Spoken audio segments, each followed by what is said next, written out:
Hello, നല്ലൊരു വീഡിയോയിലേക്ക് സ്വാഗതം. എല്ലാവരും ഹാപ്പി ആയിട്ടിരിക്കണോ? ഞങ്ങൾ ഹാപ്പിയാണ്, ഒരുപാടധികം ഹാപ്പിയാണെന്ന് ചോദിച്ചാൽ ആണ്. ഇന്ന് ഞങ്ങളുടെ മുളയങ്കാവിൽ കാളവേലയാണ്. അപ്പോൾ ഞങ്ങൾ രാവിലെ തന്നെ ഞങ്ങൾ പണി തുടങ്ങിയിട്ടുണ്ടായിരുന്നു. രാവിലെ പുട്ടൊക്കെ ഞങ്ങൾ നല്ല കമത്തിയടിച്ചിട്ട് നേരെ ചിക്കൻ കറിയും നെയ്ച്ചോറും ഉണ്ടാക്കാൻ വേണ്ടി തയ്യാറെടുപ്പാണ്. അപ്പോൾ ഞാൻ നെയ്ച്ചോറുണ്ടാക്കണം, എടുത്തുമ്പോൾ ചിക്കൻ കറിയും കാര്യങ്ങളൊക്കെ ഉണ്ടാക്കുന്നുണ്ട്. സ്പെഷ്യലായിട്ട് കുറച്ച് അത്രയൊക്കെ തന്നെ ഉള്ളൂ. പിന്നെ കുട്ടികളായിട്ട് കുറച്ച് നേരം കളി ചിറി എല്ലാം കൂടെ കഴിഞ്ഞ് നല്ല സെറ്റായി. അപ്പോഴേക്കും തന്നെ വിശന്ന് ഒരു പരിവായിട്ടോ, 2 മണി കേൾക്കണു. പിന്നെ ഇവർ രാവിലെ പുട്ട് കഴിച്ചു എന്ന് പറഞ്ഞല്ലോ, അപ്പോൾ അതൊക്കെ കഴിച്ചിട്ട് ഞങ്ങളൊന്ന് സെറ്റായി വന്നു. അപ്പോഴേക്കും പിന്നെ അടുത്ത വിശപ്പിൻ്റെ വിളി വന്നു തുടങ്ങി. അപ്പോൾ ഞങ്ങൾ കുറച്ച് കോപ്രായങ്ങളൊക്കെ കാട്ടി സമാധാനത്തിലിരുന്നപ്പോഴേക്കും കരണ്ടും പോയി. ചൂടിൻ്റെ കട്ട എന്ന് പറയാൻ വയ്യ, വേർത്ത് പിണ്ടിയായി. ഞാൻ രണ്ടും കളിപ്പിച്ച് അപ്പോൾ കറിയും കാര്യങ്ങളൊക്കെ ആയി. അപ്പോൾ ഞങ്ങൾ വേഗം കുട്ടികൾക്ക് കഴിക്കാൻ കൊടുക്കാം കേട്ടോ. അവർ വേഗം കഴിച്ചു, വിശക്കുകയാണെന്ന് പറഞ്ഞിട്ട്.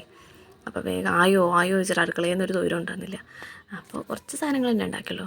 പപ്പടം കാച്ചി, സാലഡ് ഉണ്ടായിരുന്നു, നെയ്ച്ചോറുണ്ടാക്കി, ചിക്കൻ കറി ഉണ്ടാക്കി, പിന്നെ മറ്റേ എന്താ പറയുക പാർട്സ് വരട്ട് ഉണ്ടാവുമല്ലോ, അത് നല്ല ഇഷ്ടമാണ്. അപ്പോൾ അതും കുറച്ച് ഏട്ടൻ കൊടുത്തിട്ടുണ്ടായിരുന്നു. അപ്പോൾ അതുണ്ടാക്കി എല്ലാവർക്കും നല്ല അടിച്ച് പൊളിച്ച് ഞങ്ങൾ സാപ്പിട്ടു. കുട്ടികൾക്ക് കഴിക്കാൻ കൊടുത്തിട്ട് അതിന് തന്നെ ബാക്കി ഉണ്ടാവും കേട്ടോ. അതുകൊണ്ട് തന്നെ ഞങ്ങൾ എല്ലാം ഏട്ടൻ നല്ല ഇഷ്ടമായിക്കണ ഏട്ടന്. അപ്പോൾ സൂപ്പറായി, അടിപൊളിയായി എന്നൊക്കെ പറയാനിട്ട് ഞങ്ങൾ കുട്ടികളും കഴിച്ച് എല്ലാവരും ഓക്കെ ആയി. അതിൻ്റെ ഇടയിൽ കൂടെ എടുത്ത് മെന്നയും എടുത്തു. നല്ല ടേസ്റ്റ് ഉണ്ടായിരുന്നു കേട്ടോ. ഞങ്ങൾ ഉണ്ടാക്കിയോണ്ട് പറയല്ല, എല്ലാം നന്നായിരുന്നു. വേറെ ആരും വീട്ടിൽ നിന്നൊന്നും അങ്ങനെ വിളിക്കുന്നതൊന്നും ചെയ്തില്ല. അത് കഴിഞ്ഞപ്പോഴേക്കും ഒരു മഴ, എൻ്റെ ദൈവം ഇട്ടി വെട്ടിയും കിട്ടും മഴ പെയ്തിട്ട്. ഞാൻ വിചാരിച്ചു എന്താ മഴയൊക്കെ ഇതായിട്ട് പാക കൊളാവുന്നു. പിന്നെ ഞങ്ങൾ കുറച്ച് എല്ലാവരും കൂടെ ഒന്ന് ഒത്തുചേർന്നു. അപ്പോഴേക്കും പിന്നെ എന്താണ് ഞങ്ങൾ കാളയുടെ അത് ഇവിടെ നിന്ന് എടുക്കുന്ന ടൈമിൽ ഞങ്ങൾ എല്ലാവരും കൂടെ ചെന്ന് എന്താ ഫോട്ടോസും കാര്യങ്ങളൊക്കെ എടുക്കാൻ നിന്നു. ഇതാട്ടോ പാട്ട് പെട്ടി ഉണ്ടല്ലോ, മറ്റേ സൗണ്ട് DJ-യുടെ ആ പാട്ടും അതിൻ്റെ ഇതൊക്കെ ഉണ്ടായിരുന്നു, ബോക്സും കാര്യങ്ങളും. പിന്നെ കാളേനൊക്കെ അവിടെ നിർത്തിയിട്ടുണ്ടായിരുന്നു. അത് ഞങ്ങൾ ഡ്രസ് കോഡാണ് കേട്ടോ. പിന്നെ കുറേ ആൾക്കാരുണ്ടായിരുന്നു അവിടെ, അടുത്തുള്ള എല്ലാവരും ഉണ്ടായിരുന്നു. പിന്നെ കുട്ടികളുടെ ഡ്രസ്സാണിത്.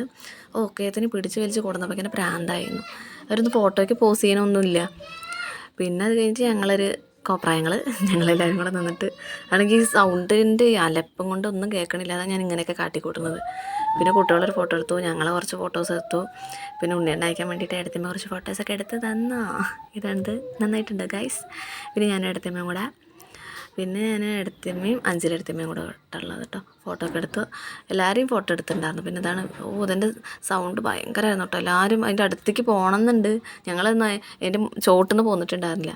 ആ സ്ഥാനത്ത് ഇപ്പോൾ അതിൻ്റെ കുറച്ച് ബാക്കിലേക്ക് നിന്നിട്ടാണ് ഇതൊക്കെ കേൾക്കണം. ഭയങ്കര ബാസ് എന്താണെന്ന് വെച്ചാൽ സൗണ്ട് നല്ല ഉണ്ടായിരുന്നു.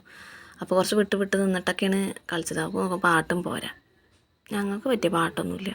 എന്നാലും അഡ്ജസ്റ്റ് ചെയ്തിട്ട് തുള്ളിച്ചാടി അങ്ങോട്ട് അർമാദിച്ചൊക്കെ എന്നൊക്കെ പറയാം. കുറച്ച് എല്ലാവരും ഞങ്ങളൊക്കെ നല്ല അടിച്ച് ആടി തിമർക്കണ സൈസ് സാധനങ്ങളാണ്. അപ്പോൾ പാട്ടൊക്കെ കുറച്ച് ഡൗൺ ആയപ്പോൾ ഞങ്ങൾക്കൊന്നും വയ്യ. പിന്നെ അതിൻ്റെ സൗണ്ട് കൊണ്ട് അലമ്പലുണ്ടല്ലോ, എന്താ അതിന് പറയാൻ, അതുകൊണ്ടൊന്നും അങ്ങോട്ട് പോകാൻ വയ്യ. ഞങ്ങൾ ഫോട്ടോസൊക്കെ എടുത്ത് എൻ്റെ ലച്ചുപാറിൻ്റെ കയ്യിൽ നിന്ന് അങ്ങോട്ട് വിടില്ല. അപ്പോൾ പിന്നെ കുറച്ച് നേരം പിന്നെ എല്ലാവരും കൂടെ കളിക്കാനും ഇതൊക്കെ കാണാനും ഉള്ള കുറേ കുട്ടികളുണ്ടായിരുന്നു. എല്ലാവരും കൂടി അർമാദിച്ച് ഉല്ലസിച്ചു. പിന്നെ ഈ കുട്ടികളൊക്കെ പെട്ടിയുടെ ചോട്ടിൽ, ഇവരൊക്കെ എങ്ങനെ അവിടെ നിൽക്കണമെന്നപ്പോൾ ഞങ്ങൾക്ക് നിൽക്കാനേ വയ്ക്കണില്ലേ, വയ്യ. എങ്ങനെയാണെങ്കിലും ഞങ്ങൾ കുറേയൊക്കെ ആഘോഷിച്ച് കേട്ടോ. ചില പടം തന്നെ പാട്ടും മേളം എല്ലാം കൂടെ ആയി. അപ്പോൾ ഇത്രയേ ഉള്ളൂ. പാട്ടും ബഹളമൊക്കെ പോയിട്ട് എൻ്റെ പുത്രിയുടെ ഡാൻസ്. അപ്പോൾ ഇത്രയേ ഉള്ളൂ കേട്ടോ വീഡിയോയിൽ. എല്ലാവർക്കും ഇഷ്ടമായെങ്കിൽ ലൈക്ക് ചെയ്യുക, ഷെയർ ചെയ്യുക, സബ്സ്ക്രൈബ് ചെയ്യുക കേട്ടോ. ഓക്കെ, ടാറ്റ, ബൈ, സീ യു.